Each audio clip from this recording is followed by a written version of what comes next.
তো hello guys, আসসালামু আলাইকুম। আজকে হলো 9 রমজান।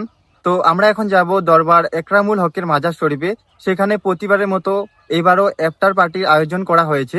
তো আমরা এখন সেখানে যাব। আমার সাথে আছে এই যে আমার ভাই, আজ দেখতে পাচ্ছ আমাদের হেলিকপ্টার রেডি। তো চলো এখন সেখানে গিয়েই ব্লগটা কন্টিনিউ করব। আমরা চলে আসলাম হুজুর একরামুল হকের মাজারের মেন গেটের সামনে। গাড়ি থেকে নেমেই আমরা আস্তে আস্তে হেঁটে যাচ্ছি মাজারের দিকে। তো ভাই আমরা একটু লেট করে ফেলেছি, তার জন্য মিলাদ প্রায় শেষের দিকে। মিলাদ হয়ে গেল শেষ, আর আমরা যাচ্ছি ইফতার করার জন্য। আর দেখতেই পাচ্ছ কত লোকজনের ভিড়। আমরা বসে পড়লাম ইফতারের খাবার নিয়ে, আর ওইদিকেও প্রায় রেডি। এই যে আমার খাবার, আর সবাই প্রায় রেডি হয়ে গেছে, এখন শুধু আজানের অপেক্ষায়। আমাদের ইফতার করা হয়ে গেল কমপ্লিট, আর ওইদিকে সবারই খাওয়া দাওয়া প্রায় শেষের দিকে। তো ভাই আমরা যাচ্ছি এখন বাড়ি, আমার মাথাটা লাগতেছে ভারী ভারী। তো ভিডিওটা করলাম এখানেই শেষ। তোমরা সবাই ভালো থাকবে বেশ। তো বাই বাই।